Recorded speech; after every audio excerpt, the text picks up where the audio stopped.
Yeah, it took me a while to get out of that car. I actually just wanted to sit in there for a lot longer, maybe even the whole day, perhaps drive it home, I think.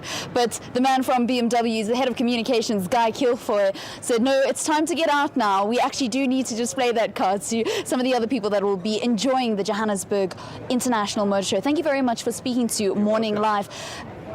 One of our presenters in studio, Ayanda, was mentioning the technology and where innovation when it comes to motor vehicles are going. That is an electric hybrid car, so it's electric and petrol. But here we hear about hydrogen, we hear about self-drive cars. Where is technology going? Yeah, technology is an amazing thing in motor cars, and it's really the way that development's been driven in the car industry. From our perspective, where it's going is the world of the connected cars. The i3 and the i8 are the world's first cars completely connected to the environment around them. So not only your smartphone, but your home PC links the car to the outside world. So for example, if you had a 50-kilometer range and you had a 60-kilometer journey, the car would be able to tell you through your phone that you need to stop at a certain point, charge the car, and perhaps take the car train to your destination and take a car sharing platform to your final destination. It's all about a preemptive system now. All right, but now do you actually travel with the charging equipment then? No, so in terms of a battery electric vehicle, it's all about a new mindset. Currently, consumers fill up a car with petrol and you don't think about fuel again until your fuel light comes on. But if you have an iPhone, for example, or any other smartphone, you know that you constantly need to think about the charge of your battery. So the car is connected to the outside world.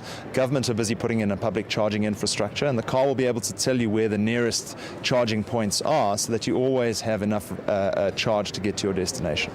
We hear about this hydrogen technology. Do those kind of run side by side, electric and hydrogen? Well, I think there are multiple R&D chains at the moment. Sustainable mobility is really something that's driving the car world. Consumers want more sustainable cars, but nobody really knows where that switching point is, where consumers will switch from combustion cars to alternative drivetrains. So most manufacturers have multiple R&D streams, combustion engines, hybrids, electrics, and some manufacturers are dealing with either hydrogen fuel cells, or as BMW, we've worked with hydrogen as a fuel itself. It's a very complex fuel because it only becomes a liquid fuel at minus 253 degrees Celsius.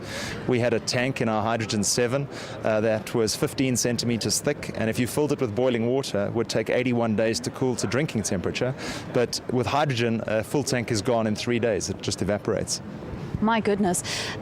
I spoke to the chair of NAMSA a little bit earlier on just about some of the problems that have beset the motoring industry here in South Africa. We heard from BMW saying that they were not going to be investing any more into South African production. Do you want to just unpack that a little bit? I think what's important to talk about is the fact that we remain 100% committed to our existing production facilities here. Certainly we have lost an opportunity to build a second car here because of labour unrest. We lost about 15% of our annual volume in 8 weeks, which is obviously a very difficult situation to bear when you work 24 hours a day. There's no option to make up that lost production.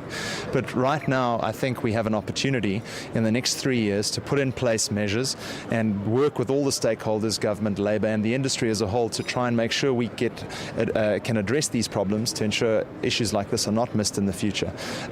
We raised our hand about a missed opportunity. At least we know about that missed opportunity. Nobody knows about any others that have been missed, and nobody said anything. So I think it's yes, it's a negative from our perspective that we aren't able to expand, but I think it puts us in a positive situation in being able to address some of the issues the industry faces. And also highlighting these things shows which are the real areas of concern that need to be worked on if we are to learn anything from what has been happening in the country. Let's speak a little bit about this Johannesburg International Motor Show. It only happens every second year. I have walked in here and I'm amazed. You're not so wide-eyed. You are amongst these vehicles all the time. What is the value to be a part of this exhibition and to show here the South African public what cars BMW has? Well, I think the motor show is a great technology showcase. You know, it's not only about desirability. It's not only about a high-end sports car like the i8s. It's about a bread and butter car like the 3 Series. I say bread and butter. It's obviously a premium car, but it's our biggest seller. And for many customers, either they can't afford a BMW, or they might not be interested in a BMW, or would feel a little bit daunted to walk into a dealership. But here they can walk around, they can browse around, they can have a look at whatever they want. They can have a look at a car like the i8 on the one hand, they can have a look at a 1 Series on the other hand, get exposed to all the technology, and even if we aren't selling a car to a specific customer, it's all about aspiration. It's about building our future market, and I think this show certainly does a great job of doing that. Lovely stuff. Thank you very much. That's Guy Kilfoil from BMW South Africa, the head of communications, just chatting to us about what it means to be a part of the Johannesburg International Motor Show. Now, I know we've been focusing a lot on some beautiful vehicles, some high-performance cars, but this is also not only about these types of vehicles. They've got trucks, they've got buses, and they've also got boats. I hope that you're going to check in with me again before we say goodbye at 9 a.m. so I can just get you a little bit more from the Johannesburg Expo Centre.